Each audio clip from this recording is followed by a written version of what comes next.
कोळगाव शिवारात दरोड्याच्या तयारीतील 6 आरोपी जेरबंद. 1,20,000चा मुद्देमाल जप्त. 4 फरार आरोपींचा शोध. अहिल्यानगर जिल्ह्यातील श्रीगोंदा तालुक्यातील कोळगाव शिवारात दरोड्याच्या तयारीत असलेल्या 6 आरोपींना स्थानिक गुन्हा शाखेने धडक कारवाई करत अटक केली. या कारवाईत 1,20,500 रुपयांचा मुद्देमाल जप्त करण्यात आला असून 4 आरोपी फरार झाले आहेत.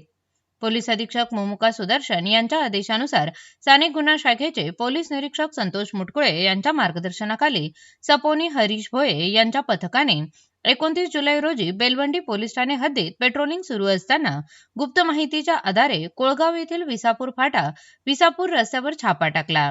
पोलीस पथक पोहोचताच संशयितांनी पळ काढण्याचा प्रयत्न केला. त्यापैकी जावेद घड्याळ चव्हाण, प्रद्युम्न उर्फ कान्हा घड्याळ चव्हाण, सांगड्या उमऱ्या काळे, संदेश उर्फ दौल्या संजय भोसले, रिबिन घड्याळ चव्हाण आणि ऋषाली देवा काळे यांना ताब्यात घेण्यात आले. तर अक्षय उमऱ्या काळे, तेजस सांगड्या काळे, शंभू कुंजीलाल चव्हाण आणि शिवाजी कुंजीलाल चव्हाण हे चौघे फरार झाले.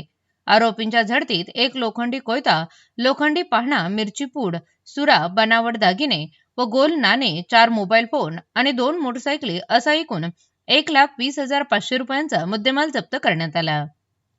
तपासात अटक आरोपी सराईत गुन्हेगार असल्याचे समोर आले आहे. जावेद घड्याळ चव्हाण यांच्यावर खून, बलात्कार, दरोडा, घरफोडी आदी 23 गुन्हे, सांगड्या उमऱ्या काळे यांच्यावर 16 गुन्हे, तर संदेश उर्फ दावल्या भोसले यांच्यावर दरोडा, तयारी, जबरी चोरी, घरफोडी व चोरीचे 5 गुन्हे दाखल असल्याची माहिती पोलिसांनी दिली. या प्रकरणी बेलवंडी पोलीस ठाण्यात गुन्हा दाखल करण्यात आला आहे. पुढील तपास बेलवंडी पोलीस करत आहेत.